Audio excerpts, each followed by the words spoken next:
Everyone, welcome to mathematics with Pournima. ह्या व्हिडिओमध्ये आपण सेट थेअरी पाहणार आहोत। तर बघा, सेट म्हणजे काय?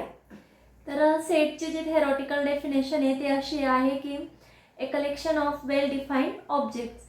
जसं आपण आपल्या अवतीभोवती बरेच अशा ऑब्जेक्ट्स पाहत असतो, तर त्यांना वेल डिफाईन करून, काहीतरी चांगल्या पद्धतीने डिफाईन करून त्यांचा जो बंच तयार करतो आपण किंवा सेट, त्यालाच आपण सेट असं म्हणतो। तर बघा, जसं की मी आता एक सेट कन्सिडर केलेला आहे। This is the set of marker pens. तर याच्यात टोटल 8 मार्कर पेन्स आहेत। आता this is the set, this is the collection of well defined objects. तर याला आपण सेट कन्सिडर करू शकतो। तर आता ह्या सेटमधून जर मी काही एका पर्टिक्युलर कलर्सचे मार्कर पेन्स मी साईडला काढले, सपोज ब्ल्यू कलरचे मी हे मार्कर पेन्स साईडला काढले। आता हे पण मार्कर पेन्स आहेत, means these are the part of this set, आणि यांना मी साईडला काढून यांचा एक वेगळा सेट तयार केला। So this is the subset of this set. तर ह्या सेटचा हा काय झाला? सबसेट झाला। किंवा मी एकाच कलरचे न काढता कुठल्याही कलरचे असतील पण काही याच्यातले साईडला वेगळे काढले, तर हा जो सेट झाला तो ह्या पूर्ण सेटचा काय झाला? Subset.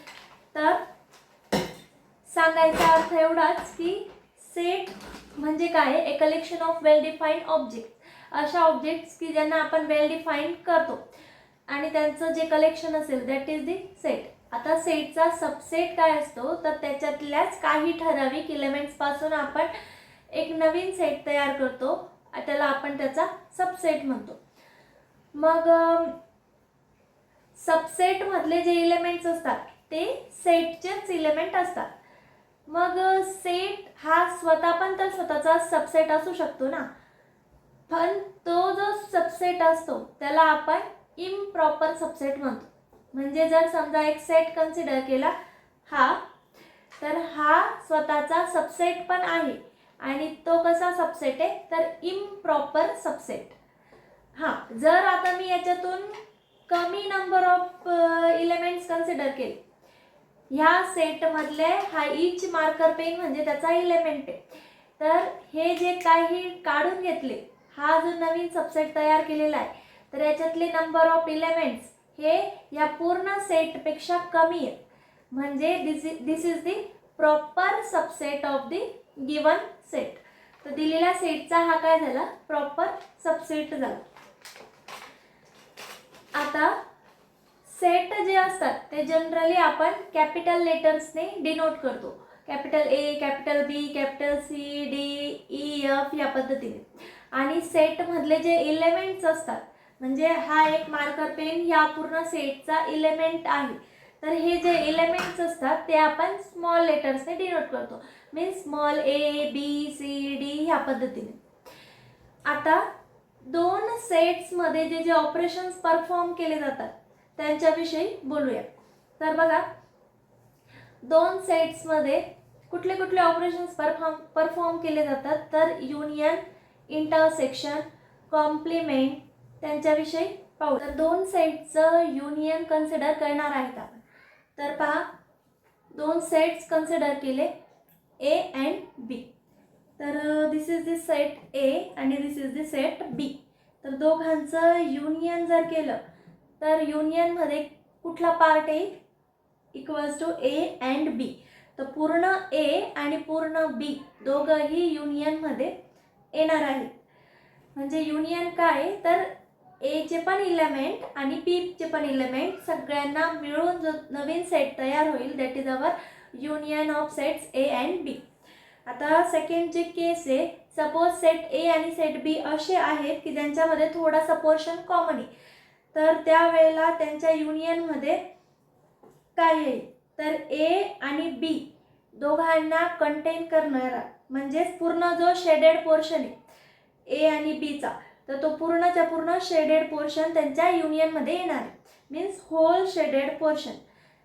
Union of A, union of A and B is equals to whole shaded portion. म्हणजेच काय तर जे इलेमेंट्स कॉमन असतात ते आपण एकचदा नोट डाऊन करतो, त्यांना परत परत रिपीटेडली राईट डाऊन नाही करायचं.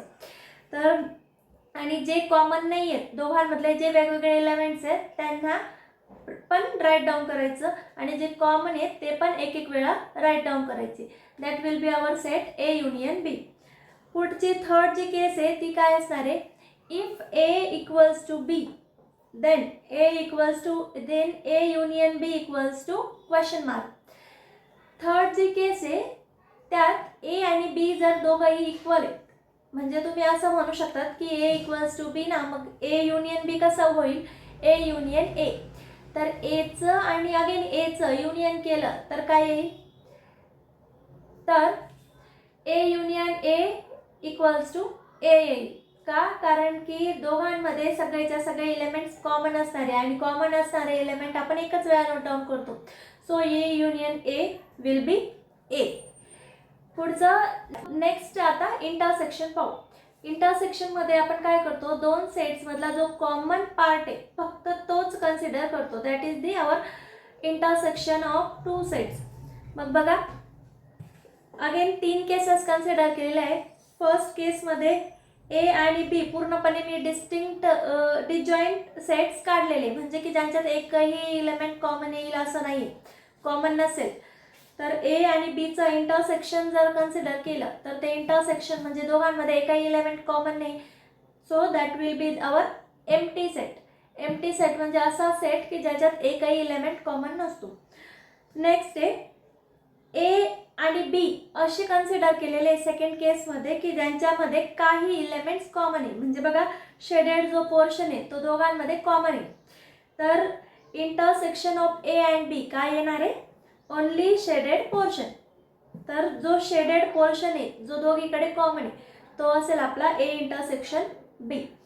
परत इथली third case, if A equals to B, जर ए आणि बी दोघंही इक्वल असतील then again what about A intersection B. तर ए इंटरसेक्शन बी काय येईल, ए इंटरसेक्शन बी काय येईल या प्रश्नाचं उत्तर तुम्ही कमेंट बॉक्समध्ये देऊ शकतात. खूप सोपं आहे, खूप इझी आहे, थोडा विचार केला की लगेच आन्सर करता येईल. तर इंटरसेक्शन म्हणजे काय, कॉमन रिजन, आणि युनियन म्हणजे काय, तर दोघांमध्ये असलेले सगळे इलेमेंट्स कलेक्ट करायचे आणि नवीन सेट तयार होईल. That is our union of two sets. आता पुढची जी कॉन्सेप्ट आहे ती आहे कॉम्प्लिमेंट. तर कुठल्याही सेटचा कॉम्प्लिमेंट काय असतो, तर एक सेट कन्सिडर केला, त्या सेटचा कॉम्प्लिमेंट म्हणजे असे इलेमेंट्स की जे त्या सेटमध्ये बिलॉंग करत नाहीये. तर सेटला सोडून अदर जे इलेमेंट्स असतात ते येतात कॉम्प्लिमेंटमध्ये.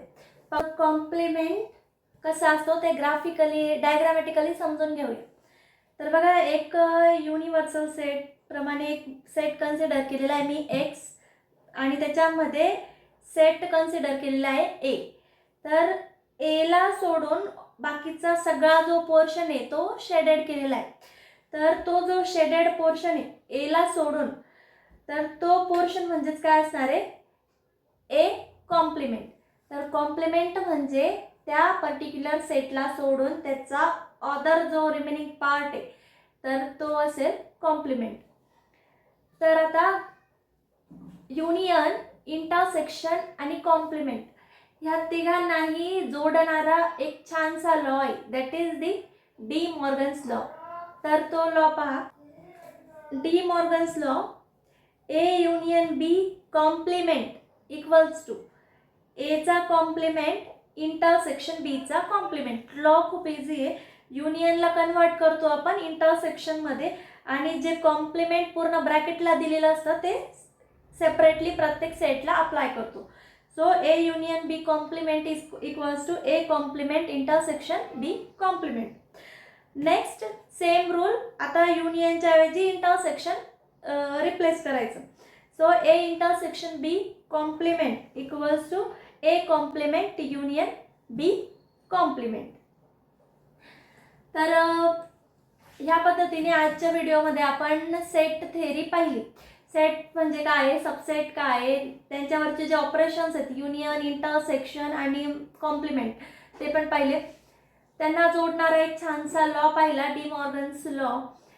व्हिडिओ आवडला असेल तर व्हिडिओला लाईक करा, शेअर करा आणि अजून असे व्हिडिओज पाहण्यासाठी चॅनेलला सबस्क्राईब करा. थँक्यू.